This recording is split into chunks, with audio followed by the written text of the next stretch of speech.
Lahat tayo.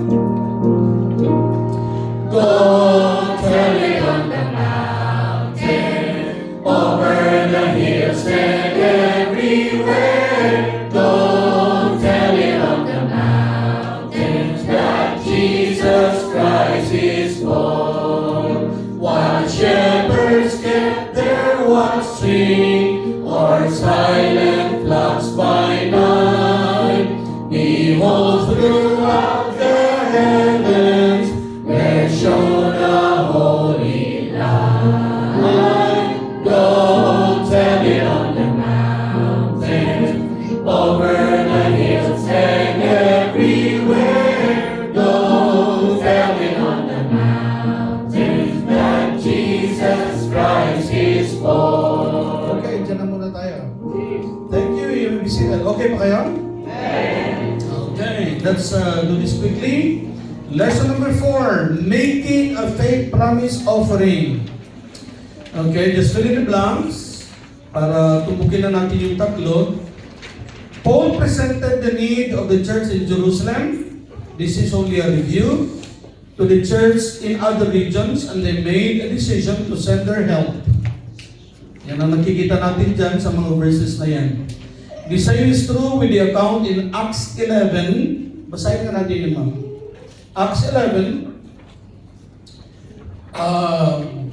Magandang may emphasize nito. Acts 11. 27, sir. 27, yes. Do you remember kung saan sila tinawag na they were called Christians first in? Before sila tinawag ng Christian, anong tawag sa kanila? Disciples. Okay, they were called disciples.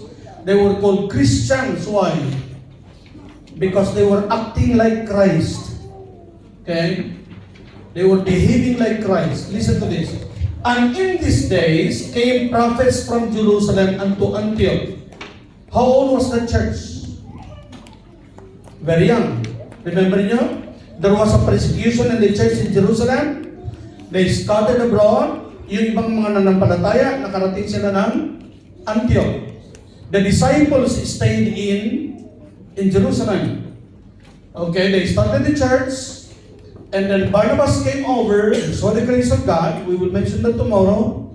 And then lumaki yung gawain, he encouraged them. Hinanap niya si Paul dun sa Tarsus. Paul came, tinulungan si Barnabas, nagturo sila, and so many converts were added to the church. And then there was a prophet that came from Jerusalem, and there stood up one of them named Agabus, and signified by the Spirit that there should be great dearth throughout all the world, which came to pass in the days of Claudius Caesar. 29. Then the disciples, hindi yung 22 ito yung mga mananampalataya, every man according to his ability, yung kaya lang nila, determined to send relief. That means they made a decision na magpadala sila ng tulong sa mga kapatiran which dwelt in Judea or in Jerusalem. Verse number 30. Hindi lamang nag-decide sila, but the Bible says, which also they did. First, they made a decision, and then they made their contribution and sent it to the elders by the hands of Barnabas and Saul. So, ito na yung nabasa natin na verse dyan. Now, how do we make a faith promise offering? Number 1, do not base your decisions on feelings. Kapag gagawa kayo ng decision nyo na magbigay sa missions, do not base it on feelings. Because your decision, do not base your decision upon a sad story. May bibisita sa inyo ng missionary, kung ganito ngayon tungkol sa Africa, naantig yung mga puso nyo, or may pinakita sa inyo ng mga video presentation, naawa kayo dun sa mga payat na mga, so gagawa kayo ng decision, hindi ganoon. That's a wrong basis for making a decision. Our feelings are unreliable because it fluctuates. Parang meron ko yan eh. Minsan you feel like giving, minsan naman you don't feel like giving. So do not base your decision on feelings. Okay? Number 2, base your decision on facts. You base your decision on facts. Ano yung mga Bible facts na alam natin? You can just go through them. All people everywhere are sinners. Lahat ay makasalanan. Lost sinners will go to hell for eternity as the punishment of their sin. Okay? Ito yung sinasabi ng salita ng Panginoon. Number 3, the Lord Jesus Christ died, He was buried, and rose up again on the third day, according to the Scriptures, to pay for the penalty of sin. Number 4, there is only one way for them to be saved, and that is through faith and repentance, through faith in the Lord Jesus Christ. Of course, yung repentance kasi, sabi ng Panginoon, except ye repent, ye shall all likewise perish. Okay, letter E, God has given His people the responsibility of telling the world about salvation. Yun yung sinasabi natin kanina.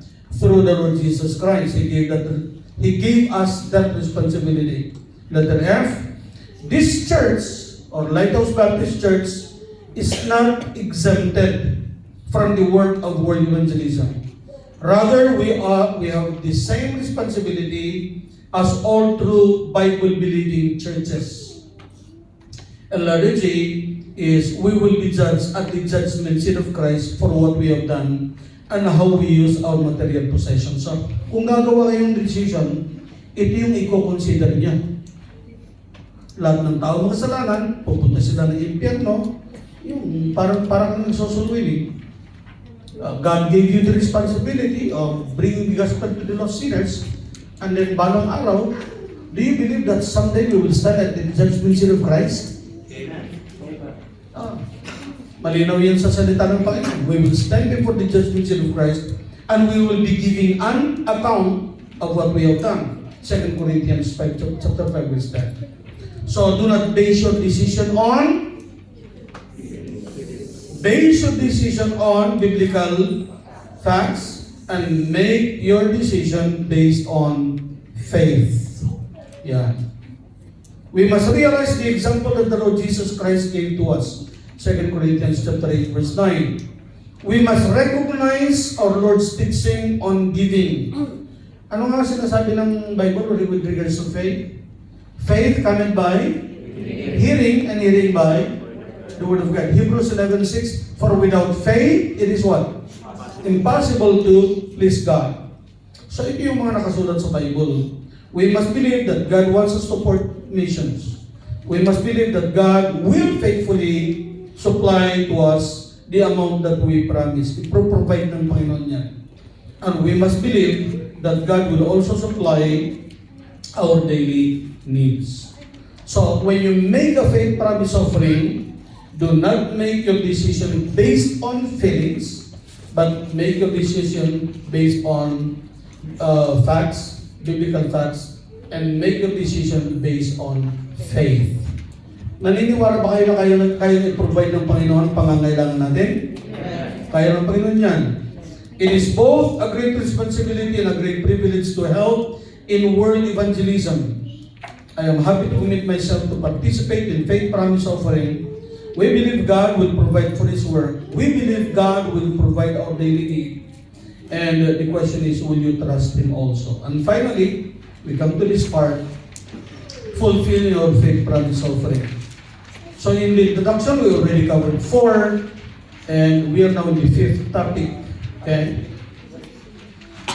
In this final lesson, let us try to understand a few things. Ito, may case study ito. Pakinggan niyo ito, number 1. A church relationship with 2 groups of missionaries. Did you know na ang Lighthouse Baptist Church, meron kayong relationship sa 2 grupo ng missionary? Ano yung grupo ng mga missionaries na yun? 1, missionaries sent from your own local church. Okay? What is the case study? The church in Philippi. That was started by the Apostle Paul. Okay? So, sinong missionary sent out from Lighthouse? Pastor Lilian. Missionary nyo yan. Amen? Kaya dapat suportahan nyo yan. Amen. Kasi missionary niya yun. You have a relationship with him and his family. Okay na yan? Clear tayo lang? Number 2, missionaries sent out from other Baptist churches of like faith. Maliban kay Pastor Benjo, sino pang mga missionary na galing dito? Wala pa. Andito pa ngayon, nakikinig pa yung may papadala. Did you know na ang church natin sa Doha, in 14 years, we already sent out 19 missionaries, foreign and local. Okay. May mga na-organize na po na gawain sa Pilipinas, sa Africa, kasi marami tayong Africans. Again, we are not comparing, I'm just sharing these things to you. You have a missionary that is sent from your church. So, support niyo yan. Pero ilang missionaries na pastor ang sinusupport niyo? ABC. Lahat na ng mga Missionary. missionaries na nasa ABC. Hindi naman galing sa church niyo yun. Yun ay galing sa ibang mga Baptist churches of like faith. Kaya nga, ang bawat church meron tayong relationship sa dalawang grupo ng missionary. Sa amin, yung sinabi ko, 19. Including local na yun. But how many missionaries are we supporting? We are supporting all the missionaries in ABC. And besides that, we are supporting missionaries in Kenya. We are supporting 22 missionaries in Kenya. We are supporting 17 missionaries in Zambia. In Uganda. We are supporting 12 missionaries in Zambia. We are supporting 12 missionaries in Haiti and also in the Dominican Republic. We are supporting Lao pastors. We are supporting Indian pastors through missionary Donald Tura. So marami na po kami sinusuport ng mga missionaries. Hindi po nanggaling sa aming church yun. But because they were sent out from other Baptist churches of like faith, we have the responsibility to support them. Ito, tingnan nyo ito. Yung kanina, Philippi, kailangan nilang supportan si Apostle Paul kasi si Paul nag-start ng Philippi eh. Pero tanong ko sa inyo, ang church sa Rome, sino nagsimula? Alam mo, Pastor, sino nagsimula ng church sa Rome? Ako nga, hindi ko alam eh. To be honest, hindi ako sigurado sino nagsimula. Maaaring mga believers na present during the day of Pentecost, pero hindi na yung usapan doon. What is clear is that the church in Rome was not supported by the Apostle Paul. Pero tingnan nyo ano sinabi ni Apostle Paul. Pakita nga natin, Romans 1:15. Okay? Para makita nyo na, biblical ito. So as much as in me is, sabi ni Apostle Paul, I am ready to preach the gospel to you that are at Rome also. Pero hindi siya natuloy. Tingnan natin yung Romans chapter 15. Anong dahilan? Bakit hindi siya natuloy doon? Romans 15, 21 to 24. Yan. But as it is written, to whom he was not spoken of, they shall see. And they that have not heard shall understand. Verse number 22. For which cause also I have been much hindered from coming unto you. But hindi siya natuloy? Because of the need in that place. But now, having no more place in these parts, and having a great desire to desire these many years to come unto you, whensoever I take my journey into Spain. Sino nagsasabi nito? Paul. Sino sinusulatan niya? Yung mga believers sa Rome. Papunta daw siya ng Spain. Dadaan siya sa kanila. I will come to you. For I trust to see you in my journey. Journey to where? Spain. Look at this. And to be brought on my way thitherward by you. So ano yung sinasabi ng Apostle Paul dito? Sabi niya, papunta akong Roma, pero dadaan ako sa inyo. So that sa pamamagitan ninyo, mararating kong Rome. Oh, di ba? That means, it was also the responsibility to make sure na marating ni Paul ang Spain. And he also wrote that in other verses. But let us go to 3 John chapter Isang chapter lang ng 3 John, verses 5 to 8. 3 John 5 to 8. Beloved, thou doest faithfully that whatsoever thou doest to the brethren. Ano itong brethren? Missionaries po yan. Why? And to strangers. Dalawa yun ha. Balikan nga natin. Balikan nyo ha. To the brethren and to the... Ito yung dalawang grupo ng missionaries na sinasabi ko sa inyo kanina. Brethren, kasi galing sa inyo yan eh. Yung missionary ba na galing sa inyo? Strangers, ito yung mga missionaries na galing sa ibang church. Andito si missionary Aranya, di ba? Wala sa dito ngayon. Oh. Wala, hindi naman galing sa church din. So my brother, may stranger. Look at the next verse, verse number 6. With a born witness of thy charity before the church, whom if thou bring forward on their journey, after a godly sort, thou shalt do well.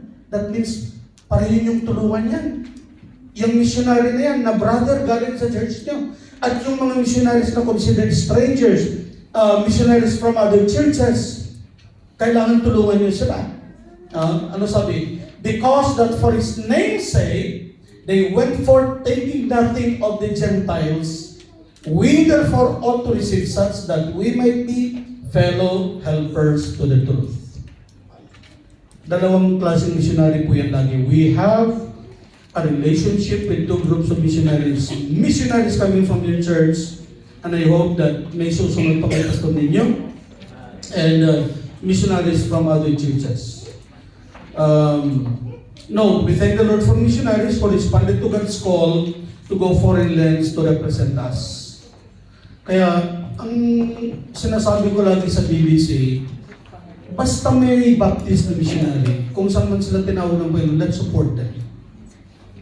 At I don't expect yung mga missionaries to thank me. Ako ang magpapasalamat sa mga missionary.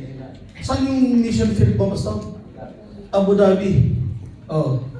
Dahil sa kanya, hindi man ako makapunta ng Abu Dhabi, we can fulfill our great commission in Abu Dhabi because of him. Amen. So look, although he is thanking us, I am thanking them. And by the way, I do not know ilang churches meron ang nagsusupport sa mga Baptist churches dito sa UAE. Making missionaries yan. Pero kami nagpapadala kami ng support sa kanila. Sila Brother Victor Pino, yung mga yan. Bisa na Pastor Alex Sarabado, ikaw may utang ako sa iyo. Hindi po na ako alis dito. Pero nagsimula na kami ha. Oh. Bakit man? Gusto ko kasi maramdaman nila na somebody is thinking about them. Amen. Kahit wala sa ABC yung mga yan, sinusupport namin yung mga yan. Why? Because we just want them to feel, to know that we are for what they are doing for the Lord. So, yung relationship natin with two groups of missionaries. Number 2, how do we take the faith promise commitment? Okay? I-share ko lang po sa inyo yung ginagawa namin. Patapos na po tayo. Every member must be given na ng full time to pray for their commitment. Bawat member po, mag-pray kung anong dapat nila ibigay sa mission. Halimbawa, let's say tomorrow is the commitment day. Halimbawa lang ha, di ko alam kung kailan sa inyo eh. Pagkatapos na ipag-pray nyo yun, meron kayong hawak-hawak na commitment card. So, bukas na hapon, bago matapos ang service, I'm just making that as an example, ipapaliwanag ulit ni Pastor Anthony. Ito yung faith promise card natin ha. I, Niño de los Santos, promise by the grace of God to give blank, kung ilang dirhams yan, 500 dirhams every week to the global evangelization program of my local church. Yan. So every week, ibibigay, ipapaliwanag ni Pastor Anthony ganon. And then, all the members, gagawa na sila ng commitment. Pero sa amin kasi, especially itong part na ito eh. We start with a hymn, and then we pray, bawat isa mag-pray muna, silent prayer, and then there will be a prayer. Ipapaliwanag yung commitment card, fill up ng commitment card, and then the faith promise commitment will be counted, itali yan, itotal yan, and i-report magkano lahat ng commitment, tapos ilalagay namin yan sa ibabaw ng Bible. And then I will ask our deacons to come to the front, And then, we pray over the commitment. Amen. Para makita ng mga members na ito yung, kung ganyan kakapal yung commitment card nyo, kung ilan yan, kung 125 yan, ipapatong na ganyan yan, ipag-pray-pray yan. Okay? Kasi sacred yan. I believe it is sacred. So the commitment you make is between you and the Lord. What are the dangers when you do not keep your commitment? The dangers of not keeping our commitment, hindi testimony yan, pakichange lang po. The dangers of not keeping our commitment. Mali po ako dyan. That is my first mistake in 2025. My second mistake is I lied, okay? As a church, there's a danger of losing our testimony. Kung nag-commit kayo na magbigay kayo ng halimbawa 5,000 a month, 125, 1,250 a week, tapos hindi na fulfill yung commitment, masisira yung testimony ng church. Kaya pastor, sa church, sa BBC, ito ang ginagawa ko po. Okay, this is what we do. Di ba si Job, nag-offer siya ng offerings para sa mga anak niya sakaling nagkasala sila. So ang ginagawa ko po sa church is this. Sinasabi ko doon sa mga members, kapag tapos na kayo sa commitment nyo, baka naman gusto nyo magbigay ng extra. Ako nagbibigay ako ng extra. Kasi dalawa yung iniingatan natin eh. One is yung individual testimony ng believers. Number two, yung testimony ng church as a whole. Ngayon, kung halimbawa may mga members na hindi nagbigay ng kanilang commitment, madadama yung buong church. So, yung mga nais magbigay ng sobra doon sa natapos na sila, halimbawa yung iba pa lang patapos yung commitment dapat, August, di ba? July pa lang may testimony. Sa praises and thanksgiving, nagpapasalamat ko sa Panginoon kasi nag-commit ako ng ganito. July pa lang yan ha. Pero sa biyaya ng Panginoon, tapos ko na yung commitment ko for the year. Yun. We challenge them to give on top of what they have already given in order na ma-preserve yung testimony ng local church.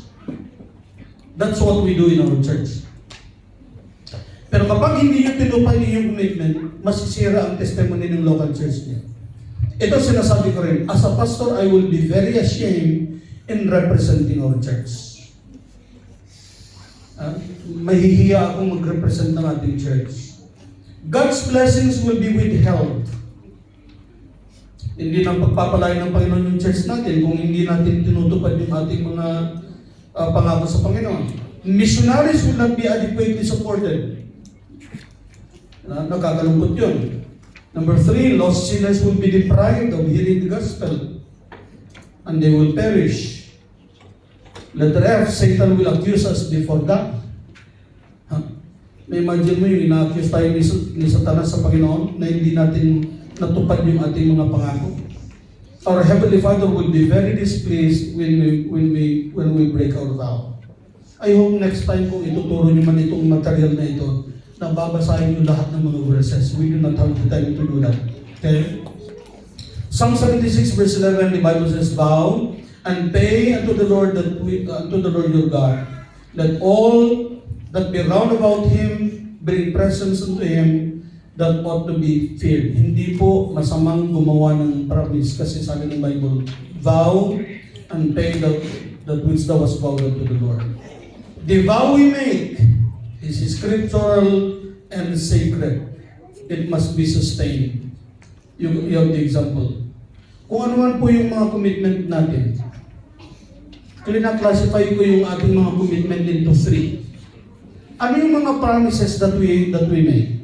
What are the commitments that we make? 1, we have ministry commitment.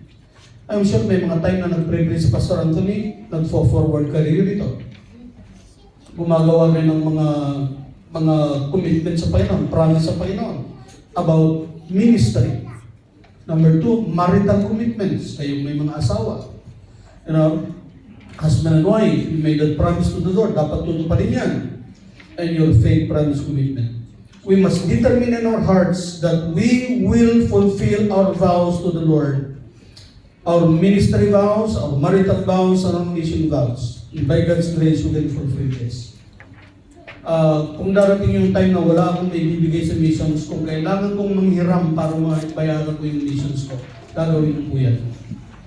Because I believe that keeping our commitment to the Lord is a very important thing. I hope na makita ng Panginoon yung mga puso natin na meron tayong, we really have the desire in our hearts to be used by Him in supporting missions. So, I know that time is very limited in discussing these 5 lessons, the explanation of faith promise offering, example of faith promise offering, the importance of faith promise offering, and then you have the making of a faith promise offering and fulfilling of faith promise offering. Do you have any questions before we close? It's almost 7, 20 minutes before 7. So tama lang yung schedule natin, medyo nahabol natin. Mabilis nga lang. Do you have any questions, please? Do you have any questions that you would like to ask? Magtanong lang po para ano natin. Kung may mga area ng faith promise offering na hindi na ipaliwanag ng maayos. Okay? Did you learn something? Yes. Okay. Any questions, please? Or are you hungry? When people are hungry, they are angry. Okay. Any questions? Okay na ba, sir? Okay. Yung pastor na, siyempre meron mga bagong members. Iba-iba yung mga churches na pinanggalingan sa Pilipinas because we are mixed. But Okay. we are believers who got saved here in UAE.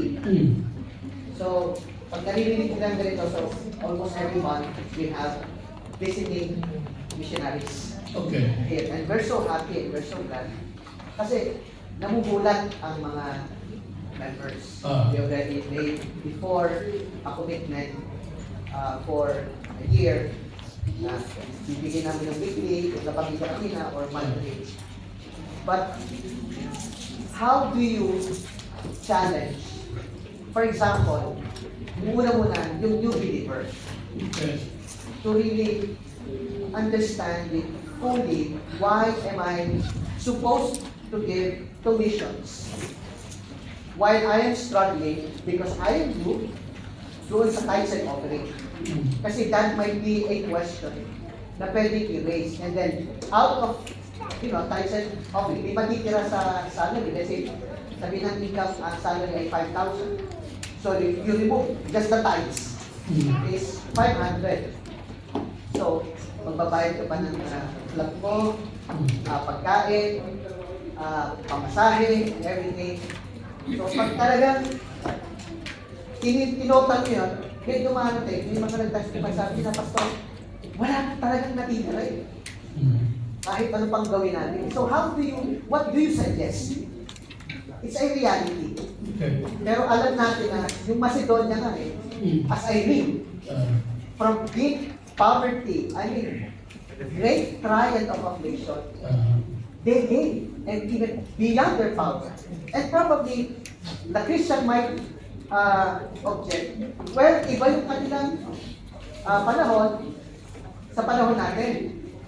But still, yung context ang pag-uusapan talaga, I cannot compare our situation and say we are more blessed than what they experienced before.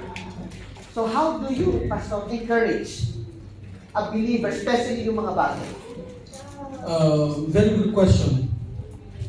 We have similar, pareho lang po yung nangyayari. Yours is not unique. That is a common experience. We share the same experience. Kahit sa church siguro pumunta rin. Mine is only, just teach the word sincerely. Okay, ituro lang po yung salita ng Panginoon. And let the word, kasi pag binitawan mo na yung salita ng Panginoon, pag naituro na yung salita ng Panginoon, it will accomplish its purpose in the hearts of people. Sana lang yung mga tinuturuan nakikinig sila. Okay? And I think that's the only answer I can give to that. The only answer I can give to that question is just teach the word faithfully. And of course, yung tama ang motive. Ako naman nagtuturo ako sa church, hindi naman ako yung every week puro na lang giving. Halos hindi na ako nagtuturo ng giving. Ano na lang, yung during offering time na lang, sasabi ako ng konti yan. Yun lang, talagang tinuturo lang namin ang giving before our World Mission Conference. Yun lang. Doon lang talaga kami nagtuturo. Kasi kailangan talaga may ituro ito kasi papunta tayo doon sa paggagawa ng commitment.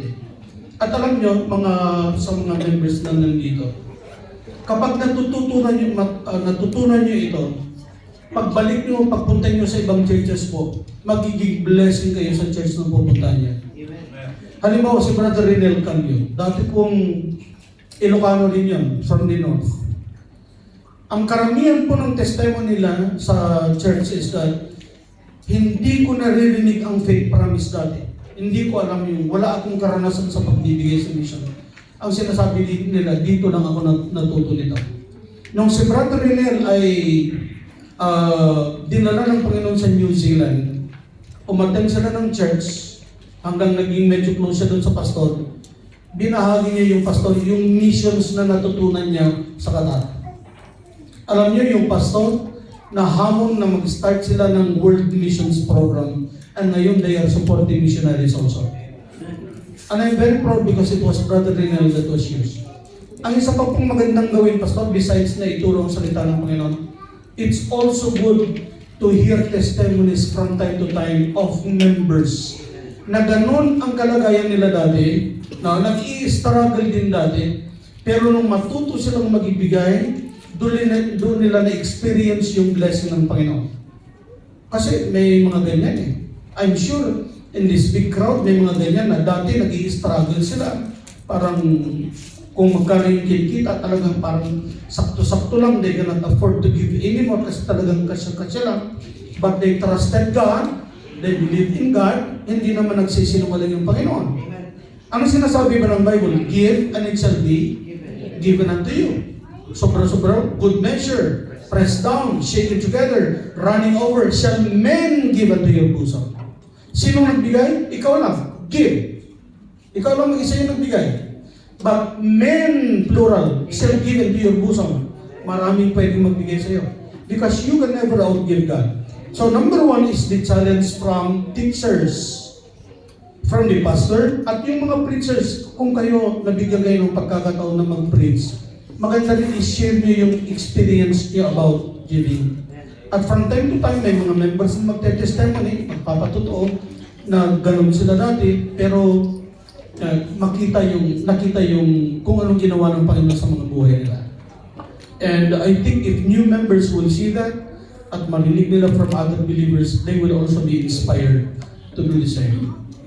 Okay, so teach the word in behalf of the ones teaching, and members, share your story.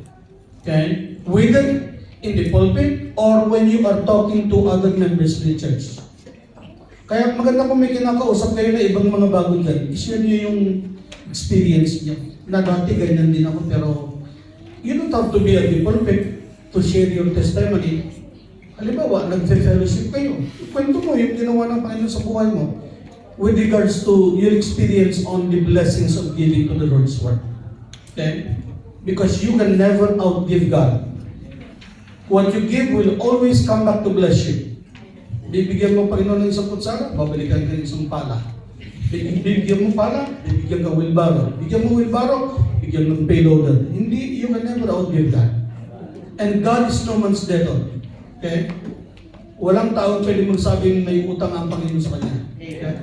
So, teach the word, share your story, share your testimony, and by doing so, you will inspire others. Any more? If not, I will... Question. Baka meron pa kayo. Lecture ito, yung preaching natin bukas na.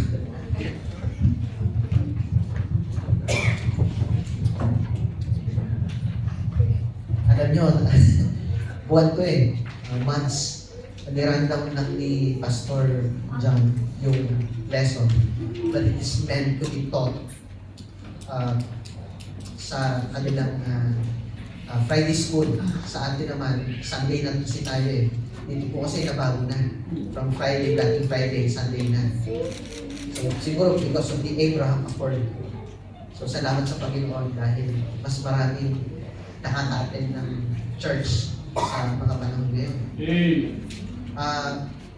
But yung pong ating lesson na pinag-aralan, babalikan natin yan soon. And after ng ating anniversary, doon tayo mag-review ng ating mga commitment na ginawa last year.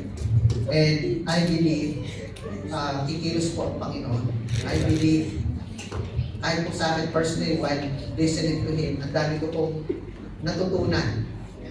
Siguro sa iba sa atin, hindi agad natin mag-grasp. No? Pero at least yung foundation and lengthily, pag-aaralan natin sa mga home Bible studies, sa mga Sunday school natin moment, nang sa ganun ay maging, ano po ito habit, no? Maging lifestyle, I would say. Kasi pag naging habit yan, magiging lifestyle. And all the more, naniniwala po ako na pagpapalain pa tayo ng mas higit pa sa ginagawa ng Panginoon sa atin. And wala naman po talagang imposible na ma-accomplish natin ito sa biyaya ng Diyos. Kaya ako po natanong, Pastor, yung kanina, sapagkat yan yung common na tinatanong dahil nga paano mo nga ba pagkakasyahin yung mga gastusin dito, tapos may pinapadala pa sa Pilipinas, no? And we have all this kind of giving. So, ang tendency ng pastor, like me, like yung mga bago, they're trying to avoid somehow to teach this kind of because they might think, yung mga members, iniisip siguro ng pastor na katulad din yung phone ko before, na baka yung pastor namin is here for the money. Pero God knows when we started the ministry, because if we would like to, just to enrich ourselves, bakit pa tayo nag full-time for sa mission field? But I believe na may fault din po ako nun as a new pastor and a new missionary, because I was afraid before na maisip ng mga OFW, kaya pala to si Brother Anthony, si Missionary Anthony ay nagtuturo ng giving. But I believe, nagpapasalamat po ako dun sa mga disciples, yung mga pastors and missionaries na naging parte po ng buhay ko dahil marami po ako natutunan sa kanila. And even more, so pastor, yung mga nagbibisita nitong mga missionaries, mga veteranong pastor, katulad ni Pastor Tokero, naging blessing po siya. But katulad po ngayon, naging mas malinaw. Kasi meron tayong mga ilang subject po ba yan? Bali, all in all. 5 lang itong binigay ko sa atin 10. So, merong 10. So, matagal-tagal na pag-aaral niya. Kasi nakikita ko po doon sa mga pointers ninyo na marami pang pwedeng i-insert din Kaya, ang reason po kaya mabilis po dahil wala tayong talagang oras. But, I believe ito po ay makakatulong na malaki sa ating lahat. Kaya po, moving forward, sa pagdating po ng mga panahon, at lalong-lalo na after ng ating anniversary, ay ating po uupuan yan, and we will make a commitment, and we will follow. I would say, napakaganda example po yun. I was really touched when you were telling me that din sa kotse, sa hotel, yung ginagawa ninyo dahil nga yan ay sacred, yan ay scriptural, and it must be sustained. And one more thing, mga brethren, kung naalala nyo kanina yung mention niya about grace, ano nga ho yung definition of grace? Na tayo ay, it will not only give us a different perspective, pero mag-iiba talaga yung ating mindset pagdating sa gawain, pagdating sa pagbibigay, sa pagsusupport ng mga missionaries. I think yung overall effect ng grace na yun, encompassing yun Dahil hindi na siguro magiging problem pa yung struggle natin. Kanina yung tanong mo kanina na, paano kung ganito, may mga ang dami-dami mong obligations. Lalo pa kung meron kang tinatawag ng mga obligations sa mga bangko na mga lubog sa utang. For example, kung paano mo babayaran yun, tapos meron kang commitment. So may ganun pong question eh. Basta meron akong halimbawa, utang sa, dito sa ENDB na 20,000 dirhams. So how am I going to commit? Yung mga ganung questions po ba? Tapos meron pang may experience na nag-apologize sa akin na pasal hindi ako talaga makapagigay kasi ito po yung sitwasyon ko eh. So, kailangan po talaga ng counseling ng diba? Hindi naman agad-agad na ibibigay natin yung sagot sa kanila. But I have seen also believers, mga kapatid, hindi po, wala akong minention ng pangalan, lahat ng kinang-counsel ko dito po with regards to finances, andito lang po sa akin yun. But I have seen how God delivered you. Di po ba? Na ganito ang sitwasyon mo financially, but when you start trusting God, at inayos natin yung ating finances, and we will not live beyond our needs, at magiging content tayo kung ano yung nandyan, at unti natin yung ating obligations. And God delivered you, and nakita ko po yun sa inyo. Kaya wala po talaga imposible, mga kapatid. So the challenge natin namang mga matatagal na believers na is to again revisit our commitment, and then find out, oo nga, no? Yung inflation, hindi ko na factor in eh. Basta, no? Then, naging kontento tayo sa binibigyan natin dahil tutan, marami naman nagbibigay, siguro. Hindi naman to makikita, eh, no? Dahil kita ng Panginoon na binibigay natin. So, dapat talaga ang motivation is, bakit ko ito binibigay? It is not for a show. It is not to compare yung giving natin doon sa Qatar o doon sa ibang mga pastors and churches dito sa UAE. Kaya if we have that kind of a heart, I believe mas malaki pa ang ating magagawa at mas marami pa tayong masusuportan. I think there is a need for us to increase. Nag-increase naman tayo before, but I think we need to increase even more yung support ng ating mga missionaries. And going back to grace, ano nga yun yung sinabi ni Pastor kanina? Divine intervention in my heart. Grabe yun. Matindi yung impact sa akin.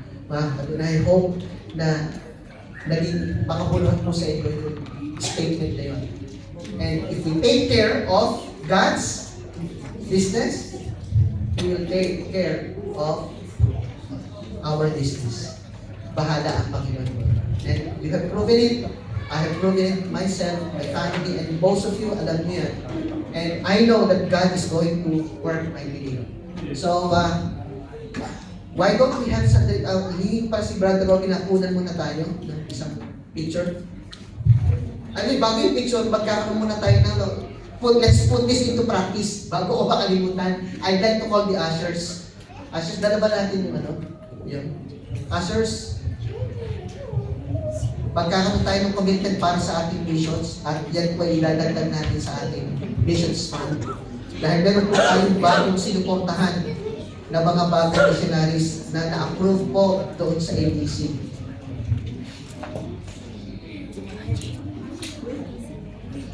At hindi ko po si Dico Judge to pray for the missions offering.